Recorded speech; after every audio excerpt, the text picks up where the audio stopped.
Hey everyone, Admiral Seabass here. July 1941 Russian turn. One thing I wanted to say is, before I get started, is I collected two more dollars for Germany than I should have last turn. Uh, when you take over Russian territory, or Soviet territory, as the Germans took over two Soviet territories last turn, worth $1 each, Germany can't collect those dollars until the following turn. So I have taken Germany down $2 as a result. Now for Russia, I think they had about $50, so they're going to buy a tech roll for two. They're going to finish their naval base in Iraq for three, and then they get to buy land units at $1 cheaper this turn. So they're going to buy four medium tanks and eight mechanized infantry for a total of $44 as well. And then combat moves. Another thing is Russia is limited to attacking Germany back in one space after Germany invades them. So I've identified that space up here, and it's going to be this one right here, which I believe is Latvia. There's fewer German units in there, and also I can use this Marine to amphibious assault via this transport, which means that all my ships get a shoot at those two heavy tanks and three advanced mechs. And then we're also going to convoy the Germans here, and we're going to attack the German torpedo boat destroyer in the Black Sea as well. So I'm going to go ahead and move. I'm going to go ahead and try this with two subs because I don't want to completely. I guess I could try it with three. I mean, it's only $3 available here to convoy, and I don't want to leave too many subs out here hanging dry, so I think I'll move two in and put them on convoy duty. And then we will resolve that later on. I also am going to probably do some scorched earth type stuff on my combat move as well that I can do. So these two guys go on convoy duty like that. And then this Marine gets on the transport and goes into Latvia like that. Move some of this stuff over. And then I'm going to grab one more unit. Either an artillery, either this artillery or this artillery or this infantry. I think I'll grab the artillery and bring him along as well. And then I'm going to bring this light tank in also. And then I think I'll bring in these two motorized as well from there.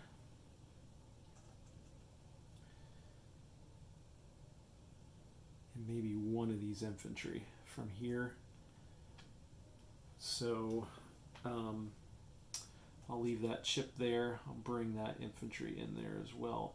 I thought about the Air Force. I mean, they can get there. They're at an air base, but then they would basically have to go back. There's nowhere I could get the Air Force back to that they wouldn't be within range of these blitzing units here in the middle. And so I'm kind of worried about that. So I think I will not bring any air in. So let me grab this chip and grab Soviet infantry guy. Oh. Looks like I accidentally got two. He stays there. So that should be enough. I mean, I'm hoping my Navy can get at least one or two on the amphibious assault bombardment. So then also down here, this guy's going to move in and shoot that guy. So let's go ahead and do that one first. I'm not gonna... This is a first strike at 3 or less. Misses.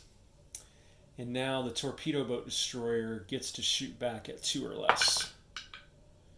Misses. And now that I don't have a first strike, I think I might just stop.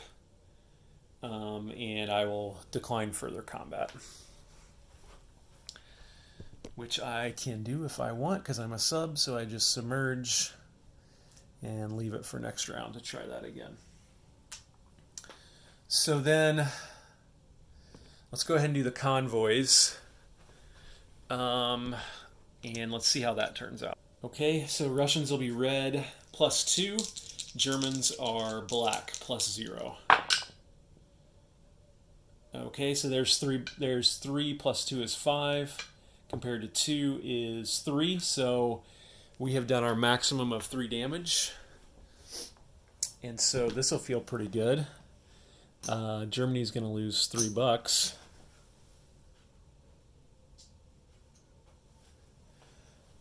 So chip that out, and I take 3.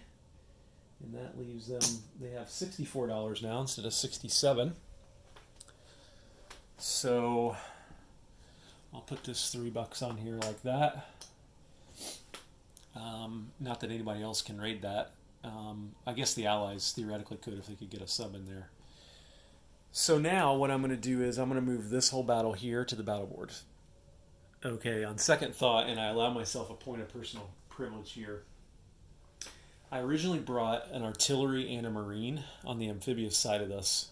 But I realized the artillery wouldn't come ashore until round 2, and only if the marine made it ashore, which I think is pretty unlikely because all these amphibious units have to take the first casualties. So I left the artillery back in Viipuri and I brought in another infantry instead. So these two have to take the first casualties. And then because of that, and looking at everything else here and trying to learn the Axis lessons in Greece, I went ahead and bought this tactical from Moscow, and he'll have 2 left in his fuel tank. So I don't think I have any first strikes or anything like that. So let's go ahead and roll. I've got 1, 2, 3, 4, 5 attacking at 2 or less. Do you see this? I mean, the Allies, seriously, Allies? You got 4 hits out of 5 at 2 or less? Seriously? All right. 3 advanced mechs. 1 heavy tank. Light tank at 4 or less. He also hits. Where was this rolling for the Germans in Greece, huh? Didn't even need my tactical. All right. 3 advanced mechs, 5 or less. Well, that's 2 hits. So these 2 guys are gone. And then 2 heavy armor at 7 or less. And you're not going to believe this, they both miss. All right, not bad for Russia. So let me move all that back. Okay, we're back. So the USSR in its combat turn can destroy its own facilities, basically. So I think these 2 air bases I'm going to destroy. Do not want them having an air base. Those 2 minor factories here and here I'm going to move on non-combat move. Now what I can't decide is what to do in Crimea. Should I destroy that air base in that shipyard? I think I won't. Maybe that's a mistake, but I just think I'm going to need that shipyard, especially to try to defend Transcaucasia. So let's just roll right into non-combat move then. And let me start over here so I don't forget. in this theater of war over here. First of all, I'm worried about the Japanese attacking me and declaring war on me, so I need to protect this factory up here, so I'm going to move this motorized up there, and I can move my militia within Soviet country, so I'll move that militia there as well, like that. And I think that's good over there. So then let's come back to this view right here. Do the rest of my non-combat moves. And this is going to be tougher. So this mountain infantry will go down here. This mountain infantry will go here, like that. This light tank will go up to here. This infantry will come down here. The minor factories, I can rail move them. I can rail move 2 minor factories total, so he's going to rail move back to Moscow. This guy is going to rail move back to Stalingrad, like that. That used all my rail moves too, by the way. And then I'm going to move these 2 tanks up to here. I'm going to pull 1 tank back to there and leave 2 in Kiev. So now I have 3 tanks here, like that. And then I'm also going to pull this guy up to, do I want to do that? Man, this is just getting so dicey for the Russians. I'm going to put a bunch of stuff here, and I'm going to put a bunch of stuff here, and I'm going to put a bunch of stuff up here. Just getting so spread out here. I think that's good the way this is. This tactical's got to go back to Leningrad, like that. And then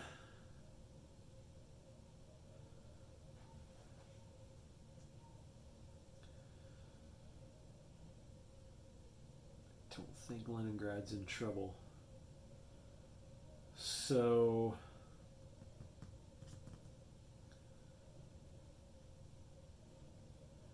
I think I'll move this guy up to here. I'll move this militia up to there. And I think that's about all I can do as Russia. In the Med,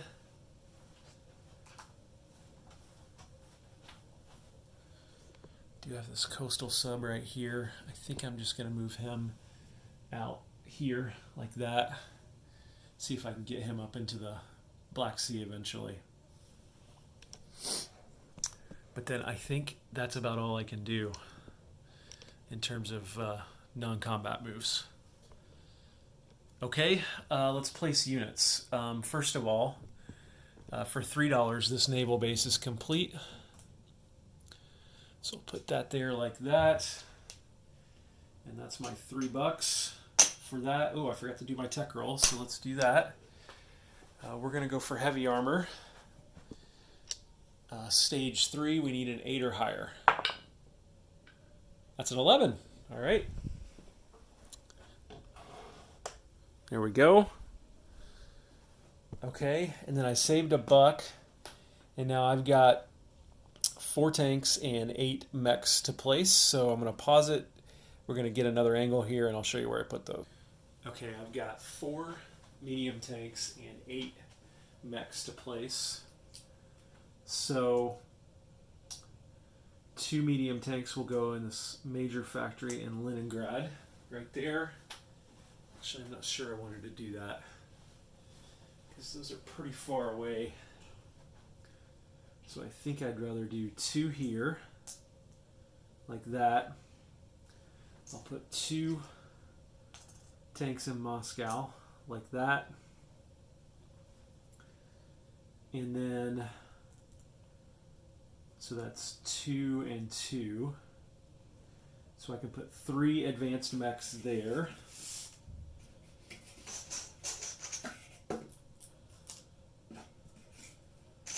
So I'm just chipping out.